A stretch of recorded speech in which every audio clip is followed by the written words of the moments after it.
Um, and so you have an opportunity to ask questions on leadership.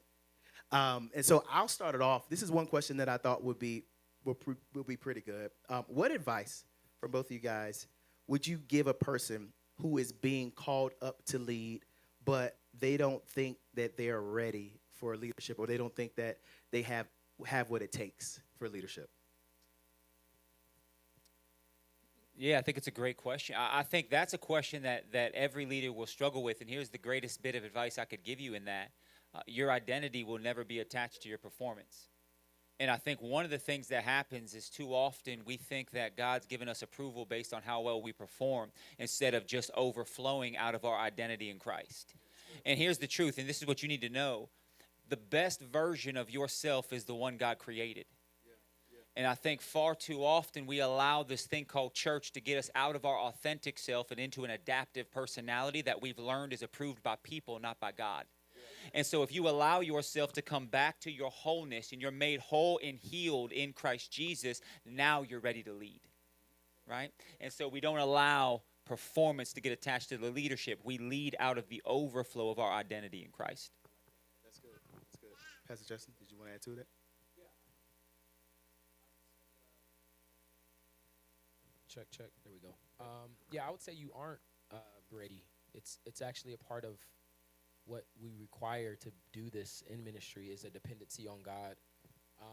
So it should feel that way. I think actually it shows you care. It shows that you care. I think where it can become really a anchor or can hold you back is when it paralyzes you to actually lean into the support and help that you need.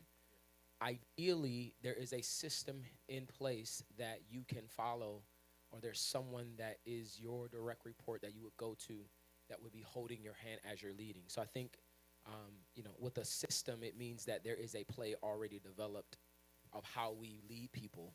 And we're not asking you to lead people how you want to lead people, but we're saying, hey, here's the playbook, and let us help walk you through how we lead people here. And so it is I think just a consistent commitment to one recognizing that, hey, I should feel this way, but with that feeling, it should mean that I go to leadership and I actually get pastoring on how to actually lead people. It means that I ask tons of questions.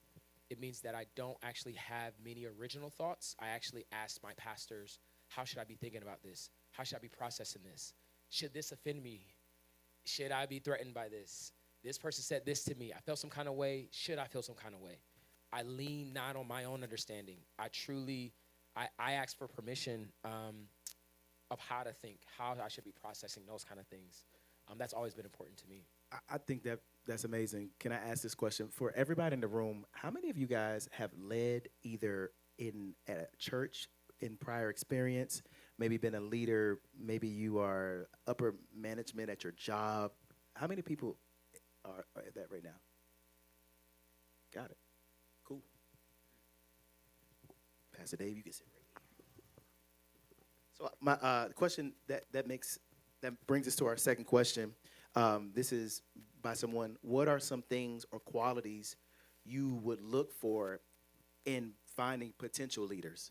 So, for example, everyone in this room, I know we talked about before that coordinators are ones who kind of do, but when you get into the director or that leadership, we're looking for people that can develop other people. Because I think in our infancy stage, everybody's just been asked to have the hands just to do. But if our dream team is going to grow or in quality, or if our church is going to grow, we need to build the quality, but that happens through development. So what qualities are you looking for in potential leaders? Is there a system maybe at your church or that you guys have in place that we can implement here so that we can all figure out, okay, Yeah, how do we do this thing? for sure. I'll jump in. I would say as you're looking for leaders, one of the, I think, really important aspects is finding people who are attractional already. I think it can be easy for us in church to people that are just available. I think I was covering this antenna. I know a couple of things. I got you. But I think it's important to be looking for people who are already attractional. What that would mean is they've already built a life saying that, hey, I am a leader. So I think sometimes we find people who are just available. Oh, this person can be here, and it often means, and this is the leaders, okay? This is the leaders' room, right? But it often means they don't have a life, and it means that they're not competing. They're here because they have nothing else to do. Real leaders are busy, and they have other things to do. And for them to do this, they have to say no to something else. But just because they're busy with something else doesn't mean that I can't cast a vision and create a mission worth sacrificing for. My best leaders already had something else they were doing. And I was just asking them to consider and pray, hey, this could be an opportunity.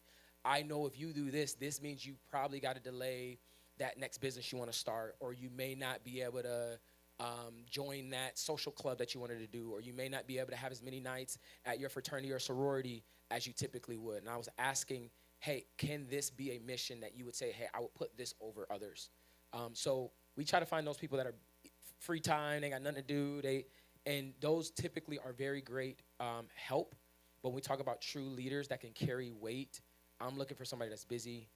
They've built something in their own life. They got a marriage. They have figured it out with their finances. Maybe they just are fit, great shape, and look good. All these things are attractional, and it. But all these things are attractional. The Bible says that man looks at the outward appearance. God looks at the heart. God is the one that's looking at the heart. Right. If I build leaders that only have good hearts, I miss the fact that man looks at the outward appearance. And so, yeah, I've got a leader. They've got a great heart, but their outward appearance is not attractional at all. I don't want what they have. And it's not to say that it shouldn't be all shallow, but I guess I'm trying to process and help you guys think about is often the people that you're afraid to talk to are the ones you should be talking to. You think, oh, they got a Louis Vuitton bag. They drive a BMW, da-da-da-da. They already busy. It's like that's actually your next director. That's your next leader of your team. And you don't know, just because they drive that vehicle don't mean that they've got purpose, passion, and that they're excited about waking up every single day to do the things that got them the BMW, right? So I would say that's important. There's so much gold in what was just said, man. We're recording still, right? Yeah. Okay, good. I'm so happy he didn't stay covering up the bottom. You know what I mean? Now, I think Pastor Justin nailed it, and I think when it comes to characteristics and qualities, here's something that you always need to look for. And of course, every organization has different leadership needs, right? And it's important to understand that as well. And for me, the first thing I'm always looking for is I'm looking for faithfulness. You think about Luke chapter 16, Jesus says what? He says, he who is faithful with little will be faithful with much. So before I give you more, I need to know how you handle less. And I think so often what we do is we elevate people before they've proven their faithfulness with the little. And when I elevate someone who's not prepared for the much, what I end up doing is I end up not only putting them at risk, but then I put everyone who they lead at risk as well, right? Because how many know this? If I'm giving someone an opportunity to lead, they're not just stewarding themselves anymore, they're stewarding others. And now that responsibility is moving from leadership into discipleship. And now there's a different call. Remember what the word says, that there is a greater judgment on those whose work is teaching and preaching, right? So the moment that I step into that role in someone's life, I'm not only stepping into that role, but I'm carrying now a new responsibility. And so before I place that on someone, I want to make sure where their faithfulness is with the little before I give them responsibility over the much, right? And so I think there's one thing that all of us can do. Create opportunities for leadership potential to be shown. And I'm not trying to step on toes right now, but let me just say this. I mean, Pastor Alex said it to the whole room. Hey, if you still want to stick around and hear some more, go ahead and stick around. And half the room stuck around and half the room left. And so if it was me and I'm watching this, I'm looking at who's stewarding this moment, because this is the little before I can trust you with the much, right? I'm going to say this. Pastor, did you want to add? Go ahead. So I would say BR, I call that always be recruiting. Pastor Alex get to see me a lot, like even while I was here, and I was inviting people to church. I mean, I would see people that got good smiles. I would see people that I was like, man, they got great customer service here at Starbucks. Hey, what are you doing Sunday? Do you go to church? Everybody that I asked out here if they went to church said they don't go to church. And so you never know who could be a part of your team that you recruit on the outside. And then little effort make big impact. So my goal is to always, if you're called to do something, let me give you a little task to see the big return that you give on that. And so when you have people on your team that say they're interested, give them a task to do and see how well they do it before you entrust them with something bigger. And so it could be, hey, I just want you to set up this table. I want you to put a cloth on this table, and see how they do it. And if they do that well, then you can start figuring out other things you can give them and figure out where they are. But the biggest thing that you got to do, you got to take the time to build that trust with people, because people work harder for people that they trust than people that they feel all they want is something from them. And I call that transformational leadership, that I'm not just going to see what can you do for me with them. I really want to see what can I do for you. And I think leaders are always developing others. So if you are a leader, you got to be broke on giving out things to people. Not broke financially, but you should always be giving more. Your value to the person should be greater than the value they give to you, because that's going to make them say, hey, I'm going to come in the middle of the night to help you. And so I think those things there are very key. What are you being to the other people? And reflect you. Am I faithful? Am I happy about doing what I do? How do I respond to people? Do I stick to the word that I give? Because we can't manage people at a level that we haven't mastered. And so I think those are some very good keys right there. That's great. Um, from that, I have another question. But before we get to this question, if our leadership of our church has to move from individuals just doing to developing, how does that work? What characteristics? This is what someone asked. Well, maybe not that, but how would that work for this room? Because just being real with you guys, I don't think we need more people that can just do. If as our church is going to grow, we need more people who can develop others. So if you're talking to a room of individuals who have potential, like they have some type of leadership, they lead in their home, they lead in their job, they lead here, they are making time, they're busy, but they're making time. But I just don't know how to develop somebody else. How do you do that? Start with this one. I think as a pastor, as a senior leader, I think that that's a part. I think that it trickles down, like the oil go from Abram's, beard on down, from Aaron's beard on down. And so I feel that as coordinators, as pastors, I think it's our responsibility to develop. And sometimes I take people that are raw material. And when I call raw material, they're a person that's just a canvas. Like they're new to church, they new to Christ, they're excited, they're zealous, and I look for people, who could I be discipling?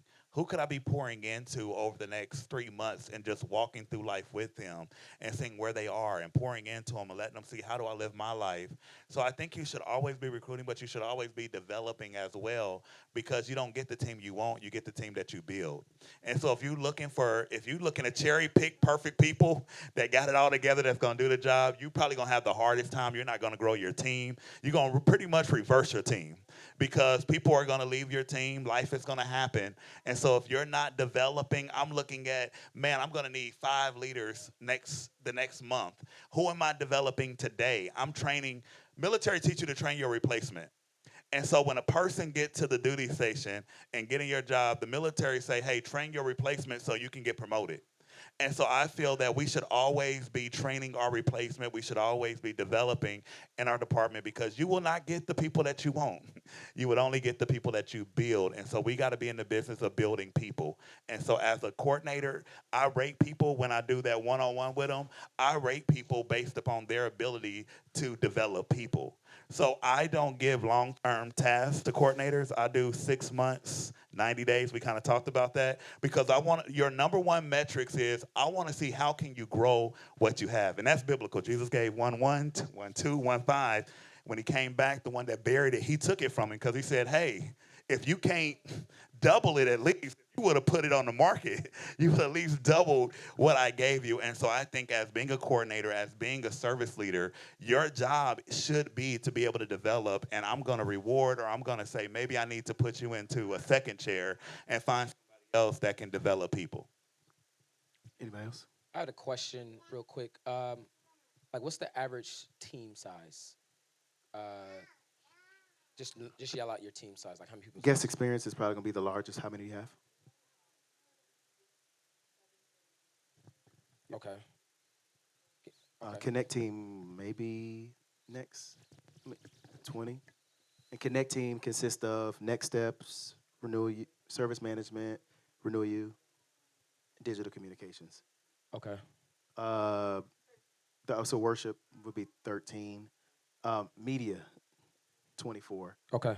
Um, This is good. This is really good context. So, I would say sometimes we try to eat the elephant, like the whole thing, and it's like, yeah, it's an elephant.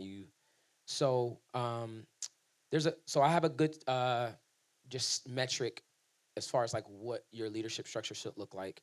So if we're talking about one team, and I know some of you guys have multiple different teams, so the structure may look slightly different. But Jesus didn't disciple more than 12, right? And so as a leader, what you're really looking for, if I've got a team of 30, I really only need 3 leaders. That's it. Like I could probably go with 2 really strong. I mean, like I need 3 leaders. If I got a team of 24, I'm talking about 2 people here. And I mean 2 people that this is my James and John. I'm doing life with these 2 people. Everything I know about everything, I'm pouring into them. We're doing coffees, we're doing dinners, we're doing lunches. They know my peoples, I know their people. It's my birthday, I'm inviting them to the birthday. My kid got a football game, I'm coming to their, you know what I mean? Like these are the people that I brought in very close to me. And because a part of leadership is the expectation isn't for you to lead the entire 30. It's just not reasonable. But if you can lead 2 or 3 and they can know everything about the DNA, they can get culture from you, they can get verbiage from you, they can understand how we do ministry here, how we develop people, et cetera, here, based on how you are pastoring, developing them. It's much easier for them to sit down and do coffees with people because, we've done 10 coffees. Of course I know how to do a coffee. She's had me do all kind of uncomfortable things and caught me higher in so many different kind of ways. Of course I could call somebody else higher. I'm not thinking from how I would do it. I'm just repeating what I've had happen in my own life. So I think that is, in a simplistic form, like how we should be thinking about like these leaders and developing the leaders is you really need 2. When I was a guest experience director, I had 8 direct reports, 8 coordinators under me. 3 of the 8 were like really, really like I led all of them. Well, I pastored all of them. I ran the play, ran the system with all of them. But there were 3 that I knew come hell or high water. If I was in a jam, and I needed them it's midnight, something happened. Hey, could you go over and grab the trailer? Something like I knew they would answer my call no matter what. I knew they would step out from a lunch meeting. I knew they would step out from a dinner. I knew if I called them, they would stop everything and answer. That's all you really need. And you're just replicating that in throughout your team. so, like for example, our coordinators, like you're saying, I think right now the disconnect is we have, for example, Chelsea. How many teams you have again? 5. So she has 5 teams, but I'm thinking that it's like you have to have a leader from every single team that makes up your leadership that runs those teams underneath you. Yeah. But is it more so like 2 and they help? No, run? you should. I'm just saying it would be a crazy assumption that you have the same relationship with all 5. Right? Again, it's Jesus had the 12, he had the 3, he had the 12, he had the 72, right? So even in your 5, there should be 2 or 3. Biblically, right? And I think you were talking about this earlier, Jared. I only dedicate time to something that's producing fruit. So the more fruit you produce, I'm answering every call. Anytime you call me, anytime I'm texting back, because you're a producer for me. Like you produce, meaning you're giving me return on my investment. If all 5 are doing that, you are living a beautiful life. And yes, give them all 5. That's a great problem to have. I've got 5 phenomenal leaders that's producing, and everything I tell them they do, they implement, et cetera.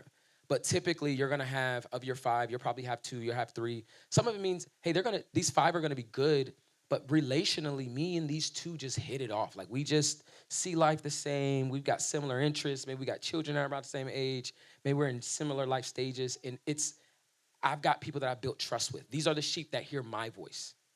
And you gotta find your crew. Sometimes we're trying to build with people that's not your people. Like if you wouldn't hang out with these people outside of church, that's not your team. These people should be people that you love. Like if you wouldn't, and so the minute, like you gotta be able to get those kinds of people on this. Like if you look at your 5 people, how many other people, and you're like, yeah, I wouldn't hang out with these people outside of church. Yeah, you need a different team. Those aren't your people. You gotta run with people that you wanna run with. And it'll make the load a lot lighter when you're building with people that truly have a heart for each other. Are there any questions that I know we talked about 5 things yesterday? I don't know if this is connected to that. Yeah. But are there any questions or that as a coordinator Am I just going based off my heart, or am I going based off of, hey, this is the system of, hey, how I can find, because everyone in here, really, we're really calling, except for, can all the coordinators raise their hand? Outside of these individuals, everybody else is being called up Okay. to say, hey, we need your help to help lead this church so that our church can continue to support the growth that's happening. Yeah. So that's kind of where we are, and I don't know if that's making sense. If that is a question, I'm just saying we're calling you guys up, Yeah. but we're trying to. But I want them to know that we need your help in that. So I'm just Yeah. trying to get that clarity. You had something? Oh, I was gonna say. So the people should, and I use this term. We use this term called like you got to be able to work a crumb, right? So if it's hey next week we want to sit people slightly different, and if I'm saying this in transition on a way card, let's say I'm talking to my host lead, hey, next week we notice where there's some gaps in the back or whatever, gaps in the front. We want to sit everybody to the front. Let's be intentional about filling the first 2 rows. I got a thought that I think could be helpful. Um, let's connect sometime this week. If that conversation ends there and they're not sending you, hey, based on our conversation we had, here's what I was thinking about. Here's some context. Hey, if we did this, if we did that, hey, I got this message I can send to my team already. If you're good with it, can you look it over? That's working a crumb. I didn't have to hold your hand. I just mentioned, hey, I need you thinking here. And I seen that you worked the little and you were intentional about it. So I'm looking for those kind of people. I'm looking for someone that if I say, hey man, people filed in a little slow today, right? They coming back to me, hey, I got this thought. I think people are flowing in slow because XYZ. Here's the things I think we could probably do. I talked with these 2 leaders. They told me this thing that we maybe weren't considering. Oh, we had baptism flowed over. I mean, like, I can work a crumb. And so it's that side. It's kind of it's both and. So you want people there, but the other thing is you aren't looking. People aren't looking for another job. Like no one's looking for another job. So I'm not saying that this should feel like another job to them. But what I am saying is when it comes to strategies, when it comes to thinking through things, when it comes through ideation of ideas, you want these people thinking and having a heart for this in a unique way. And I think that is what gets it get it motivated. My last point, and I promise this is it. Um, I remember on our launch Sunday when we launched our Charlotte campus, I was grabbing some water. So at this point, guest experience director on staff full time. It was me. I was the only staff person, except for the lead pastors. So people are starting to file in. One of the team members left a case of water in the front entryway. And so I'm seeing the doors are open. There's a case of water sitting there. And I'm like, this case of water got to go. And so I go to pick up the water. When I'm grabbing the water, our senior pastor, Pastor Stephen Chandler, is like walking into the door. And he's like, Justin, put that water down. And I'm like, I got to get the water gone. And he said, you're not a water carrier. And I'm like, the water's here. It needs to be gone.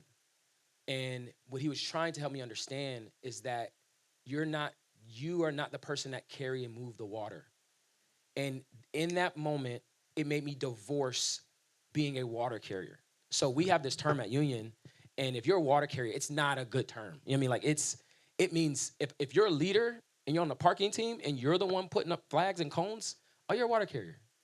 Like you're a water carrier. Like we level up. That's not who I empower people and I speak vision and I can galvanize you to as a team member who are the quote unquote water carriers to look at that water like that's my job, right? And my leader better not touch that water.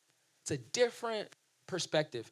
So I had to learn like how to see something and not want to like do it because I had to like make that a plague. And we were talking about this like if I was ever doing anything, and if I am doing something, somebody's got to be watching me, and I've got to be having a conversation. Hey, let's pick up this trash off the ground, and we put it here. So anytime you see some trash, but I'm not just walking around being a water carrier. So I think it's certain mind frames that I think leaders have to be in to because you're the lid. You are the lid. You're replacing. If you're having a challenging part finding leaders, The problem is often I am the lid and people are doing what I'm doing and I'm not a leader. So I'm replacing more non-leaders. But when I'm a leader, people do what I do and they start thinking about Sunday on Tuesday. And they start sending messages. They start sending, standard operating procedures. They start sending guides, frameworks. They start sending Excel sheets. Like come Thursday, I'm ready for Sunday, right? It's that we've got to be the pace setter for. Okay. I guess I've been a water carrier. I'm not going to be a water carrier anymore. Amen. So don't let your pastor grab water, right? As leaders, here's the other piece. As leaders, you inform the other leaders how you honor your pastors, how your leader's going to honor you. So if I see my pastor grabbing the bag, I'm like, hey, God, let me get that. Because I need my leader to, when they see me grabbing the bag, like, no, we don't. And it trickles down, right? I need the entire team seeing we carry culture. You know what I mean? Like this is, I'm showing you guys how to honor because I'm leading there. I'm even leading in that area. I'm leading in how to have fun, right? If we're celebrating and honor people as they coming up on platform and getting awards and accolades, as leaders, we got to be standing up and clapping like, y'all, we honor people here. Like this isn't, and they're going to go as you go. So if you allow people to get honored and it's like, good job. The whole team is, when you get an award, they're like, good job. And you're going to be like, that's crazy. I wish people honor me. You didn't honor nobody. So it just kind of trickles down from there. Yeah, I think far too often we allow people to step out of leadership in the name of humility. Yeah.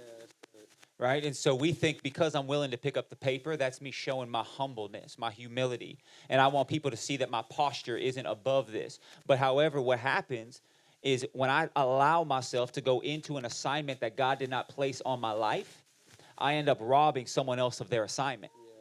And so far too often, we think we're doing it in the name of humility, when in reality, I'm actually robbing someone of the assignment God's placing on them to maybe check to see where they are within their heart posture. And I love what Pastor Justin said. Here's what I'll say to the room. Get very uncomfortable doing things alone. Far too often, we do the opposite. We get uncomfortable when there's eyes on us. But when I'm a leader, I have to be uncomfortable if it's just me and myself doing something, because how can I multiply something if no one's around me? Yeah. And so it's very important to understand. Understand the book of Romans, the gift of leadership is a gift, right? And so we often confuse it with competency. Well, if I'm the best at it, then I'm the leader at it. That's not what it is. Leadership comes with multiplication, not with competency. Yeah. And yet, for some reason, we've allowed ourselves to say, well, if I can identify with the gift of singing, I develop them in the gift. But if I find someone with the gift of leadership, we just expect that to grow on its own. That's so good. Right? And so I have to become intentional with how I grow within my gifting, within where I am. And it's so important to understand. Do not allow the presence of humility to rob you of your spiritual leadership. Because one's a posture, the other one has a risk. Yeah. And it's important to understand that and make sure that it's being placed in the right spot. Yeah. And man, they already killed it. But to add to that, on your team, like in your immediate team too, you want to have people that are not like you. So like if you're a very structured person and transactional, you need a heart right next to you. You need somebody that's going to tell you, wow, maybe we should send them a handwritten card, for their birthday, to make sure that we do that. So you also need to recruit some people that are not like you to your team to make sure that there's a balance on your team. Because when you're having conversations, and I think this is something me and Pastor Alex went over a lot, first, people want to know that you care about them. So I think the framework for a coordinator having a conversation with a person is always checking on them before you ask them to do something. And I think that kind of builds culture, especially when you got new people that you're developing. Try on Monday or Tuesday to message somebody and say, I just want to see how you're doing, how your family doing. And I kind of picked up that culture in ARC. ARC, when they would call me, they would ask me, how are you? How are your boys? They would not ask me, how many people are you running, Doc? How are you doing on this? And so I think our greatest success is really caring for the people that we have with us as well, instead of just saying, hey, can you do this for me? Real quick, then we'll go to our last question from Ms. Lisa, just to steward your guys' time. Could you go over, Justin, the 5 questions that leaders ask to others? Sure, yeah. And it's funny, it's 5 things, but it's actually kind of 6 questions in it. So as a leader at Union, we do one-on-ones. Everyone is what we call on the pastoral wheel. So essentially for us, it just means everyone is being pastored at Union Church on our dream team. And they're being pastored by the people who are leading them on that team. So within our structure, we have campus pastor, which is myself. I have 9 directors, and I'm pastoring those 9 people. Those are the people that I am pastoring. I'm very intimately aware what's going on in their life, what their children's names are, when their birthdays are, what size t-shirts they wear, size shoes they wear, if I want to give them a gift. Like those are my sheep. Those are the people I'm pastoring. My 9 directors are each of them have coordinators that they're pastoring. Each coordinator pastoring team leads are pastoring team members. So within that structure, the cadence is slightly different as you go further down in leadership, meaning it's less frequent. But I meet with my directors every 2 weeks, and I'm asking them 6 questions. I'm doing a one-on-one. It takes me about 90 minutes to get through it, but there's 6 questions that I'm asking them in this one-on-one. We call it the 5 things. The first question that I'm asking them is what are you praying for / what's stressing you out in your personal life? First question I'm asking. What do you believe in God for? What are you praying for? What's stressing you out? Oh my God, my spouse is tripping. The kids are going back to school. My schedule's jacked up. My family member's sick, right? Whatever that thing is. And so I'm understanding where they are in life, and I'm really understanding kind of how to support them. Second question. It's because they got more than one wife. They might have more than one wife. I'll find that they got more than one wife there, right? But it's truly helping them build their life, right? So in that, I'm able to see if something's off. My marriage, I'm starting to sense, hey, dude, when's the last time you did date night? Man, it's been a minute. All right, I'm gonna hold you accountable. Put it on the calendar. Pull up in that schedule. Let me see. We doing it? Okay, cool, right? So that's the first question. The second question is, what are you believing God for supernaturally in ministry? So at Union Church, what are you believing God for here? And so they'll say, hey, I'm believing God that he's going to grow my team from 50 to 75. And the believing God means this is something that I can't do in my own strength. I'll be like, bro, you could do that. Like, the system shows you could do that. What's a supernatural one? I believe God will double my team. Okay, you couldn't do that probably in your own strength. That's a good supernatural thing, right, that you're believing God for. So they provide that. What do you believe God for supernatural in ministry? What projects are you working on? And these are ministry specific. So I want to know what are you doing with your time? And often I find that I have leaders that are working on things that I don't care about and that are not important. So when we talk about the burnout thing, you're burned out because you're doing stuff here that doesn't actually move the needle, and it's not the stuff that I want you to work on. So they could have something as a high priority that shouldn't be a priority. So I'm helping them align where their priorities are, where their time should be spent, et cetera. The next question is, what vision questions do you have for me?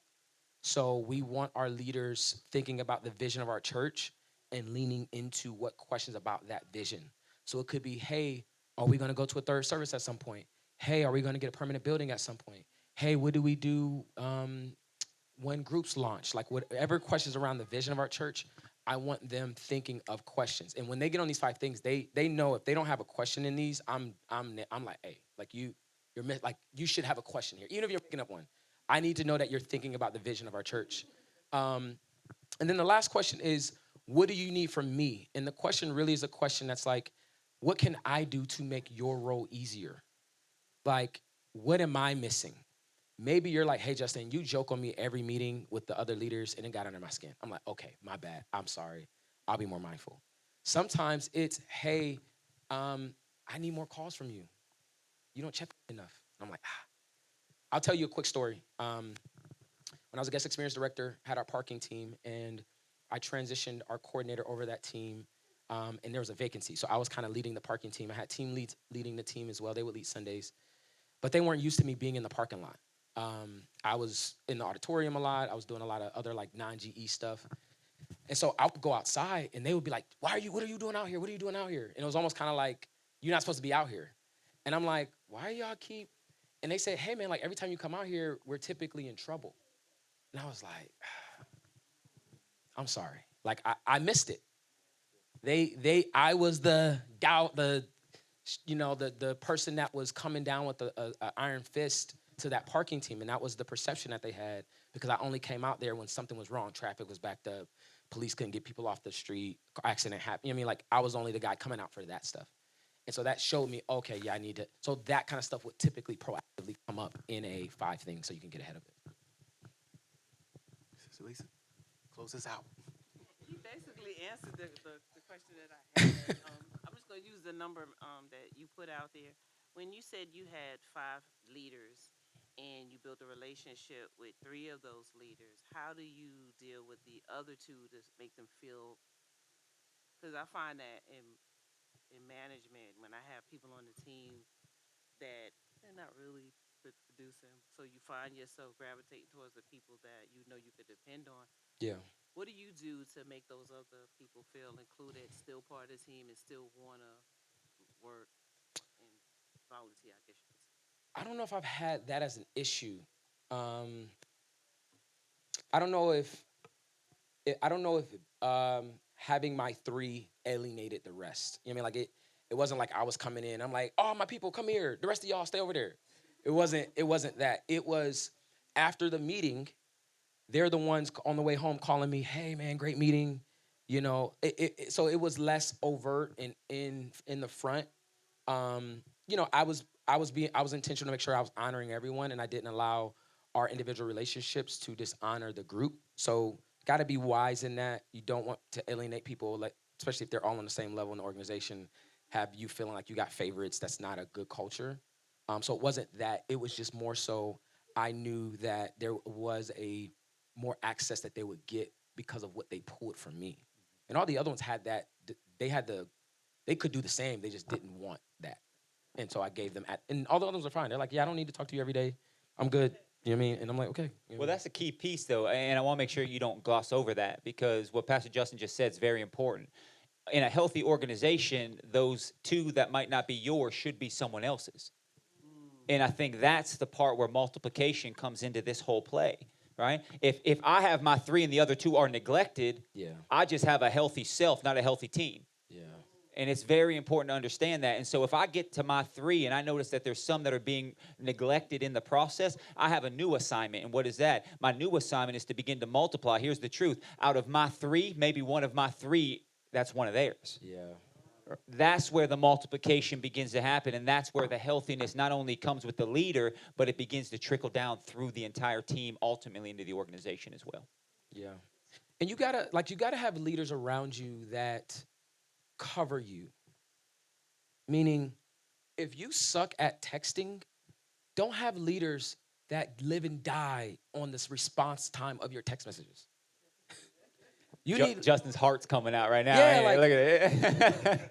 I'm not saying don't get better at texting, but I'm also saying you need leaders that understand you and where you are.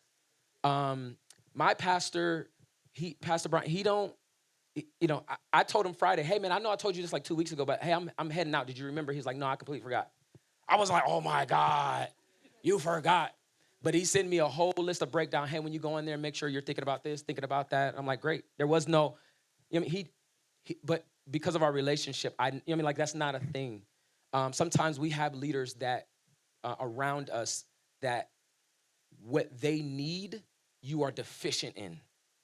Like your weaknesses are their strengths. And it can be good from a team dynamic, but from a pastoring standpoint, they could need somebody that's a communicator, that's got a huge heart, that has compassion and love and care and blah, blah, blah, blah, blah. And you're crashing your head against the wall because that's not what's natural to you. And I'm not saying you don't grow to get better at that, but equally, you want to have people around you that cover you in that way. I've got people around, like the 3 that I'm talking about, if I don't talk to them for a month, they're not like, Justin hates me. They're like, dude, I know you've been busy. I was following your social media. I was commenting on your stuff. How's the kids? Dude, I sent Jazz the flowers because I knew you was out of town and you probably didn't take care. You know, like, those are the kind of people, because they know where I'm at. Okay. Oh gosh. Oh, Yeah, he had a Brother John. Hey, I got you, bro. You understand? Oh, wow. Sound guys get forgotten. It's okay.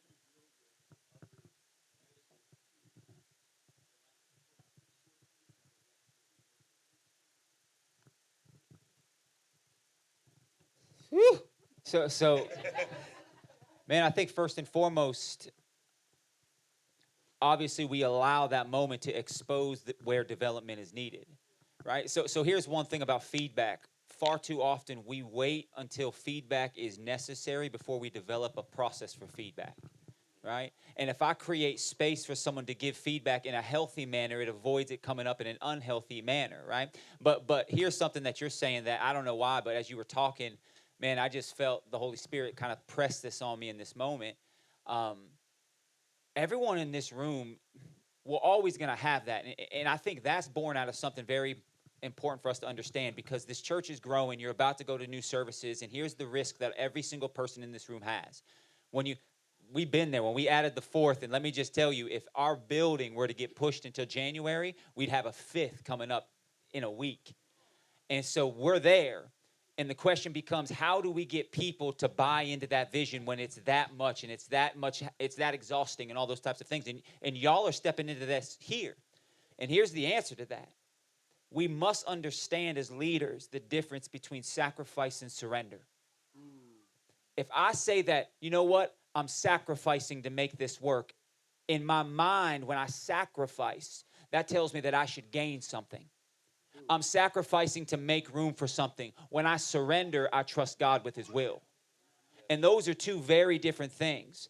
And so we as leaders, we have to understand that I'm not here sacrificing, I'm here surrendering. I'm not sacrificing the second hour on Sunday, I'm surrendering it. And it's important for your mind to wrap around that, because here's what will happen. If you sacrifice and walk into your third service, which will come one day here at Renewal Church, and you walk into that third service and it's out of sacrificial obedience, watch what you'll do. You'll say this, you know what I gave up for this? And you'll start to put a measuring stick on your sacrifice, and you'll ignore the fact that the only reason you're there is because of the greatest sacrifice. However, when I step back and I surrender that extra hour and I say, you know what, I'm doing this and I'm surrendering it. I'm not sacrificing. The sacrifice was done on the cross. Now I get to surrender to that sacrifice or not. See, I don't even have within me what's necessary to make a sacrificial offering that moves the needle. But I can surrender my life to move the needle. And so I think for a lot of the times when we come up here, you got people who are sacrificial and they're saying, do you know what I gave up to be in this seat? And because I gave this up, I should have a voice that's louder than your voice. Where when I surrender, I say this, I will submit to my leadership because I'm surrendered to the Lord. Sacrifice and surrender. That has to be taught on every level of our church. And like what he said too, giving space for feedback, and tough feedback, and then also being able to develop. Like if you are not developable, I don't care how high you are, if you don't feel like there's room for you to grow, if you're not fat, faithful, available, teachable, you're not ready for leadership. And there are times that coordinators, you might need to send somebody back to the pew to get more. They might not be ready for a dream team. And that's a tough conversation that you should have with pastor, to say, man, there's something off with the heart. And so sometimes people got to get promoted back to the pew, or to a small group, or to freedom, because in this culture we honor. And if honor comes from above, honor should also be at the bottom. So I think that that's something to kind of think about as well when you're having those kind of problems. Amen. That's good. Can we clap our hands? Oh, you have one more? Okay. I'm not going to forget about the sound. No. Hey, right here. Yep. I was Go gonna back, say, Cecil.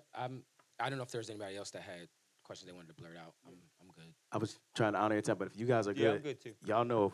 Yeah, go ahead. My house is fine. Yeah.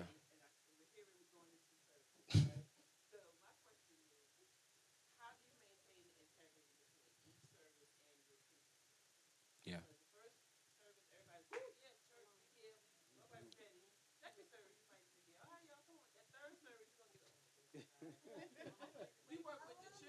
Yeah. For sure.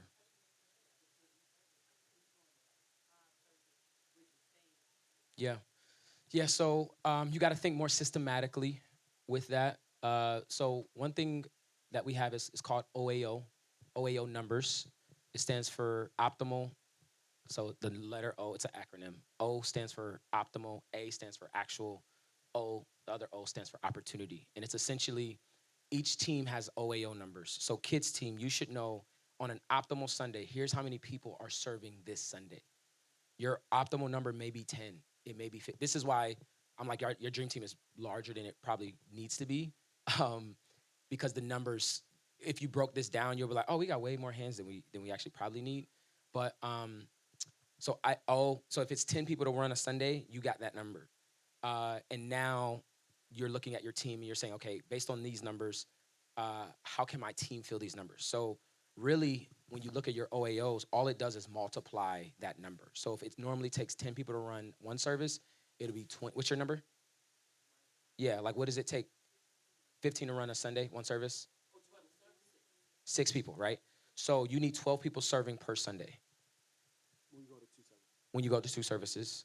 Now, if you have a serve one, sit one culture, you will want to double that to 24 people. So to go to 2 services for your team, you need 24 people on your team. That's it. 24 people. And those are people, you got 12 serving every Sunday, and they're different, they're different 12. Does that make sense? And So that's an exercise per team, right? So I've now got, hey, this is how many people I need to have on my team. I got, here's how many people should be serving per service. And then now I've got leaders that are making sure that services are fully staffed, and everything really trickles down from there. If you're finding that people aren't serving consistently, it's probably because they're not being cared for. So I can look at our planning center and I can see the teams that are actually doing care well, because I'll see that as soon as that schedule goes out, which it goes out a month and a half in advance, I can see, oh, these people, they're getting cared for, because the minute that the schedule goes out, they can, right? So it's not a bad leader that you sent the schedule out Thursday for Sunday. It's just, that's your poor planning. It's not me. I was busy. You sent it out Thursday. You know what I mean? It's not. So get that schedule out. Like it's the systems that help you truly. I loved your chart, and it showed, like, I think it said something about when you've got a requirement that you haven't given them tools or resources for. There's some language similar to that, like where you're holding someone accountable to something you never gave them tools and resources to help them. That's what often we are as leaders. See, people ain't saying yes. Yeah, you told me yesterday. You didn't tell me what to do, actually. I have no playbook. You told me to stand somewhere. I've never been in this auditorium. Can I see a guide? Can I see a playbook? Can I see anything that helps me out? No, you got to be a higher capacity leader. No, you got to be like, I'm not here to work another job. If you can make it simple, I'll do this all day long. But when I have to come and I've got to think a lot, and it's complex, and every Sunday is different, and however your mood you're in, it's affecting how the team, like, I'm not signing up for that. So you'll see these things are all data and feedback on, like, okay, we probably need to get better at care. We probably need to get better at our system and putting schedule out sooner, all that kind of stuff. Yeah, there's 2 things that you have to adopt in order to get through, whether it's 2, 3, 4, 5, 6 services, right? No matter what the case is, there's 2 things that have to be in place: consistency and intentionality. The larger the church gets, the less room there is for accidental behavior. Right? I can no longer be reactive to everything going on. I eventually have to become proactive. And not only is it that, but then what Pastor Justin just said subtly is so important: consistency. Right? I need to do this week after week. And so, because here's the reason why, and this is just, I hope this hits with someone. If you're inconsistent, you give space for someone to say it wasn't me, it's you. You didn't do it that way last week. And so if you didn't do it that way last week, how was I supposed to know it was going to change? And so now the fault's not on me, it's on you. The thing that eliminates the blame game is consistency. I got to be willing to set and establish a pattern that is repeatable week after week and consistent to everyone that's on that team, right? And that's the systematic part. Now, the mindset part is also very real, because if you get someone with a toxic mind, it doesn't matter how good your systems are, they will bring poison into the water. Right? And so that's where sometimes you're going to have to, I'm going to say this right now, you'll have to deal with some things.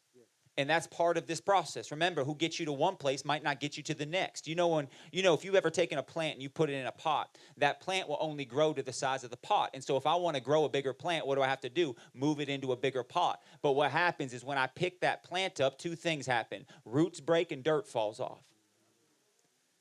And so, but I have to be okay with that in order to get to the bigger pot, in order so I can experience the greater fruit, right? And so that's a mindset. that I have to begin to speak into people. I use this line all the time. Actually, Pastor Dave's probably gonna love it because he's the hammer of Thor in this place, right? But I like saying this all the time to Wow. people. Wow. I love you. I just love Jesus more. And that's a mindset thing where it's like, this might seem harsh, but this is what Jesus is calling me to do. And I love you, but I love Jesus more.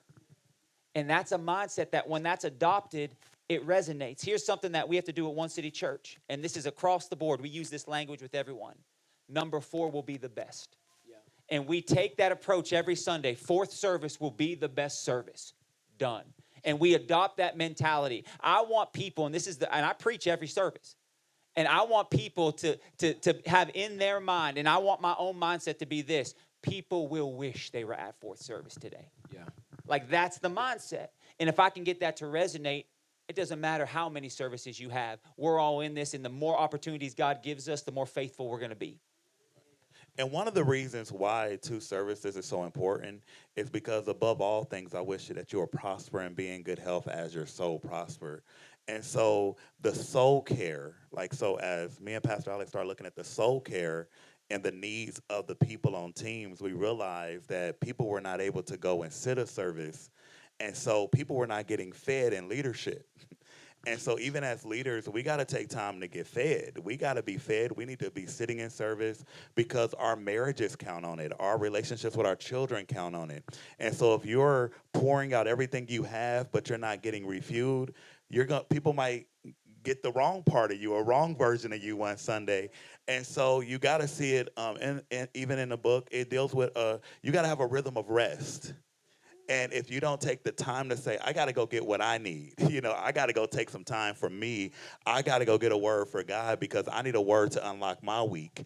I need a word to deal with the people at my job, and I need a word to deal with my children. And so it's really an opportunity for you to sit one and get one. And so that allows you to be building up your spirit as well so that you're not leading from an empty place. That's good. That's great. Sit one, serve one. At Union, you were telling me that you guys have teams have A and B, and 1st and 3rd is like A, 2nd and 4th is B. Yeah. Is that like a consistent? So I know I serve 1st and 3rd Sundays. You serve 2nd and 4th. Yep. Okay. Yep. Yeah. So on your kids' team, you would then, or whatever teams, you would break up your team between an A and B team. So A team, we serve 1st and 3rd Sundays of the month. B team, we serve 2nd and 4th Sundays of the month. And the leaders are typically connected to the team, right? So now I've got an A team leader that's over that A team, and I got a person that's over the B team. Second week up, that's B team. Our B team, let's go. A team, y'all, we locking in. Let's go. If we need any support from A team for B week, we can pull that. We're all one team. It's one band, one sound. But it's just a good system so that, again, you want to help people prepare and create rhythms. High capacity people are busy. And they need rhythms, and they need clarity, and they need 30 days out, 60 days out, 90 days out. Their calendar books up. They got flights and travel and kids and summer trips. And so they need that structure so bad. One more thing. I hit a spot. Is that Clock it. Is that a? Oh man, I left my. It was like another question. No. A, B, T, B team. Serve. Okay. And that does not mean that on your off week, you're off church. Because I know that some people are like, oh, I ain't even got to go to church on that Sunday. Yeah. You're so infused in the culture because that's your home. You want to be there. They might need you to fill in because it might be a crazy Sunday. That might be a Sunday 200 people might come, and they need you to step up. So you still come. It ain't vacation. Right. Yeah. Come get fed. So does your worship team? Are they the same worship team the whole Sunday? How do y'all do that? Same. Yeah. So they're leading all 4 services on a Sunday. All 4 services. Mhm. A, B, A team, B team. Worship is probably less variability. So, we typically have the same 2 people leading. There's probably 4 people that are leading worship throughout the whole month. And then they've got BGVs. And so there's 4 people up. There's going to be 1 person leading every song. That's probably changing every week or 2. But I would say it's less variability on the worship team.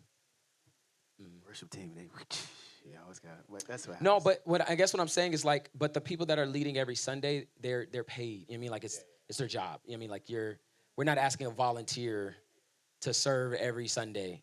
The people that are leading, they're paid worship leaders, and that's part of their job. They get paid to do that.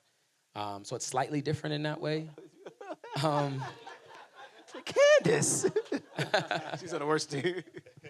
I think when you do make that change too, that's why we talked about, the level of excellence, the level of quality when it comes to the sound that you'll get when you're dealing with volunteers. It's to make a joyful noise. to Get in the Lord. choir. Hey, Okay. real quick, Pastor Alex. And I speak this because I also feel, man, I also feel just the urge to protect you in this as well. And here's what I'll say: every team in here needs to grow, right? But the biggest risk we'll walk into is we'll think it's his job to grow it. And we'll start to say, well, when we do our serve campaign, we'll get some people. And when Pastor really pushes serving from the stage, then we'll start getting some people. And next thing you know is we'll put the responsibility of growing our teams on someone who doesn't lead our team. And it's so important because so often, what do we see happen? They join a team, they serve for 2 months, and then what do? They walk away, or they become toxic, or they cause a conflict, or whatever the case may be. And the reason being is because they were invited into something by someone who's not leading them.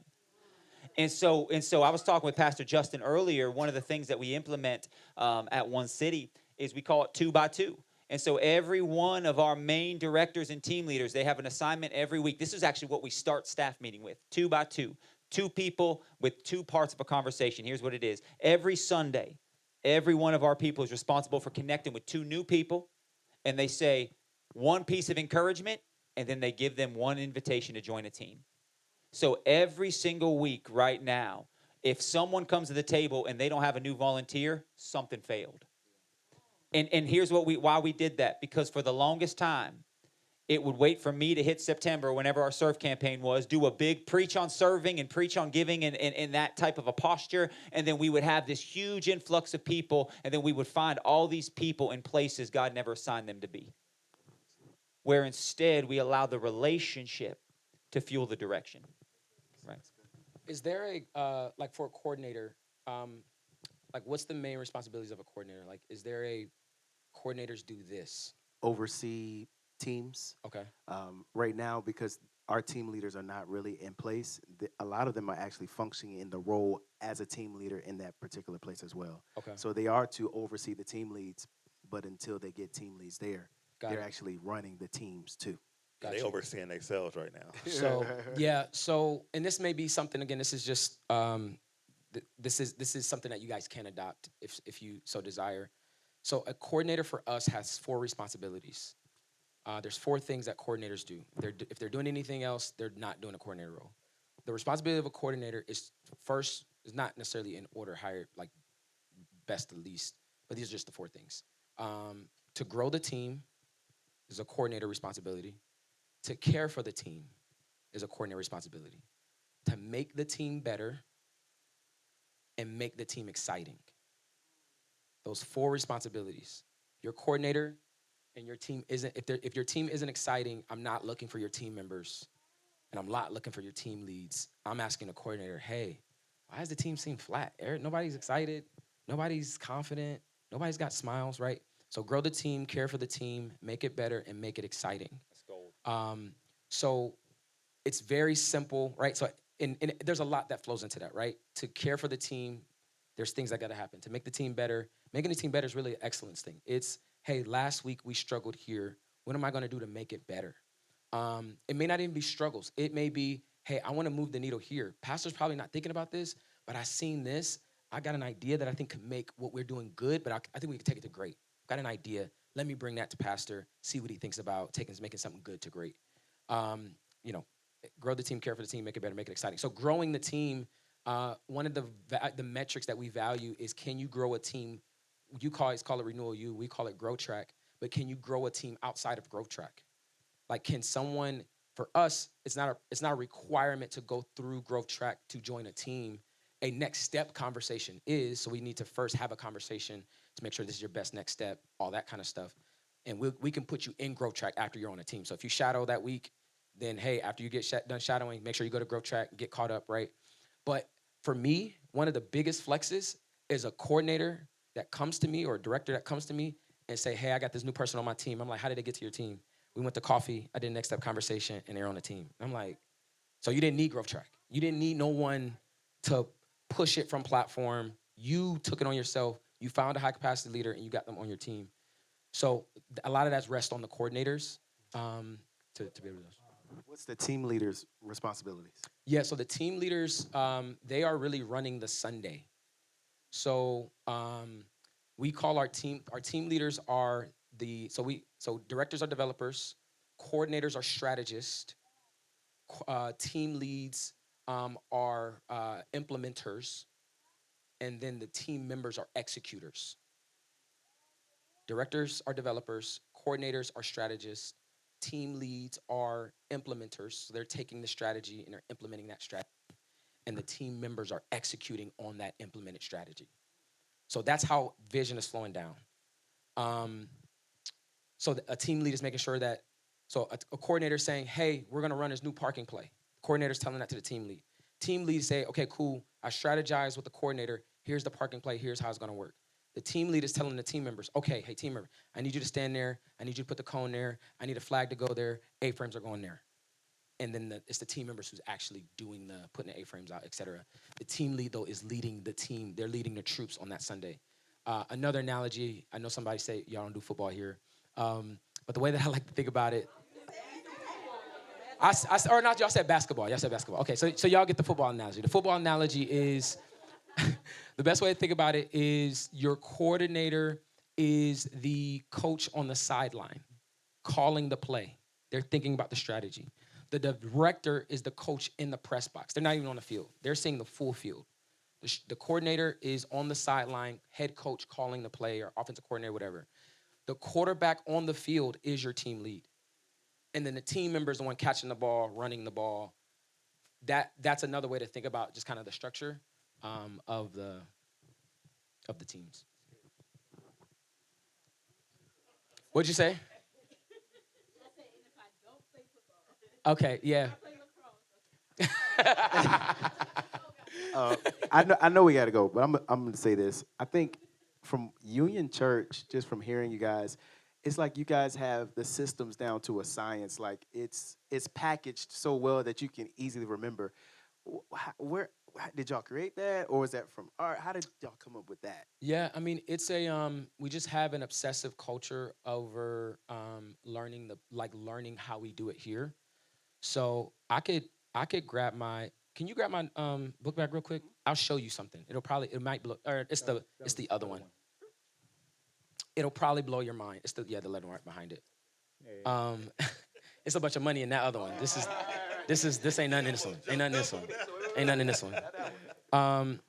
So as a campus pastor, I have a campus pastor manual. And it's thick. Like it's everything. I am reading my Bible and reading this. I am obsessive over what we call people, systems, culture. It's something that we obsess over. It comes up everywhere. We use language. We are so obsessive over. We say things here, like we have verbiage and language. We have creeds. We have things that we go by. We have values. I can say, hey man, you did a good job, or I can say, hey man, you moved the ball down the field. We use that terminology at Union Church. I can say, hey man, you understood what we were trying to do, or at Union we would say we're painting the same sunset. There's language that so if you see in the Bible, right, the Tower of Babel, the power in the power in what they were doing was that they were all having the same language. The enemy God had to confuse their language because even though they were trying to build something against God, because they had agreement and they were saying the same thing, they could have did it.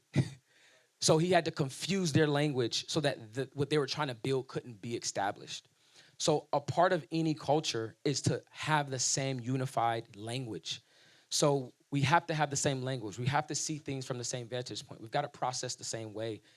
I've got to be informed on how to think. You know what I mean? Like, I've got to be informed on one of the biggest struggles that I had was I came from corporate America and I was actually valued by not asking questions. Like, me being able to come in and know an answer or figure it out is why I was valued in the corporate America. But when you're building a culture, that's not your value. That when you're building a culture and there's something that's already has an established culture, your value is how well can you disseminate and articulate and understand that culture. So I had to, again, I told you guys the questions, like I want you guys to catch those nuggets. I would have things that I would feel some kind of way about, and I would call my pastor and I would say, hey, should I feel a kind of way about this? I didn't trust my own feelings. Hey, this person hung up on me. Should I feel some kind of way about that? He'd be like, no, man, don't. You know what I mean? Like, he would help me process through it. Hey, I am feeling this. I was offended when you said that. Am I supposed to be, should I be offended? Am I seeing this right? Am I seeing this wrong? So there is just a continual commitment and consistency to learning that language. If you're gonna be a director, you've got to know it. If you're gonna be a coordinator, you've got to know it. It's gotta be what you obsess over. It's gotta be what you live, breathe, eat, sleep. It's just a thing. If you want to test that with your team, one of the best questions you could do this Sunday is just get with one of the members of your team and ask them this question: hey, what's winning look like to you in your role? And watch how different the answers are within the same team. And it shows you the importance of language. And here's what I'll say. If you're a coordinator in the room right now and you have team leaders under you or you're building your team, ask your team leaders, hey, what's winning look like to you? And you better make sure that your version of winning and their version of winning is the same, or else you guys will say you're going the same place, but you'll be on two different roads. Right? And so it always starts. It's one of the questions. I love what Pastor Justin just said, and it's one of the questions we start with in order to get to where are we in our language. What's winning look like in the role that you're sitting in? And let's make sure we're saying the same thing. Last thing, I think. Last thing. It was for Pastor Justin. When you took the role on the Dream Team, like as a director, hear me when I say this. So don't get mad. Were you super saved? Were you newly saved? Like, what No. was your relationship like? How? Because I heard you not saying that you can't be saved coming from corporate America. And when I say saved, y'all understand what I'm saying. Like, was your relationship like, I know Jesus, like me and Jesus are best friends, or because I think sometimes we think that we cannot lead people. Okay. We cannot be at a place of leadership, especially because we're talking like you're pastoring other people. For sure. But in your pastoring, it's really discipling, and that's all of our jobs. Yeah. So I guess I want to kind of, I don't want to just. I think I get your question. Yeah. Yeah, no, I did not have much experience directly pastoring people. I had a lot of experience managing people, which is very different. I had experience coaching people, which is very different. But pastoring people is very different. So I didn't have a lot of experience there. I think we make pastoring harder than it really is because we have this like savior hero complex thing, and we feel like if we don't have the right answer, we feel like pastoring is giving people right answers, and that's not pastoring. Pastoring people is helping lead people in a way that they feel called to go, right? Like, it is understanding the vision on someone's life and saying, hey, I'm going to be the person that can help you get there. And it's not that I've got the answers, but I'm going to believe that, one, we serve a God who, there's a Bible, right, that has scriptures and disciplines and things that I can bring to your life that can help see you well. But Tim Grover was the coach of Michael Jordan, and Tim Grover was not better at basketball than Michael Jordan. But Tim Grover had, his value was in his position. Because Michael Jordan can't watch himself while he shoots a shot.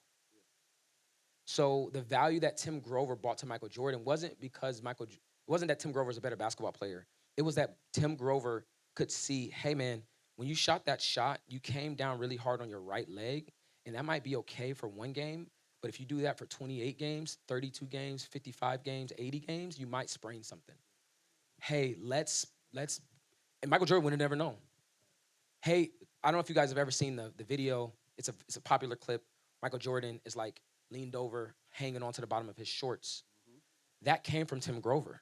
Michael Jordan was trying to figure out, how do I finish a game with more energy? And he said, hey man, I believe you've been putting your hands on your knees, If you don't put your hands on your knees, this little subtle 0.1% change, just grip the bottom of your shorts. And I think it'll give you a little bit less strain and it'll give you what you need to go over.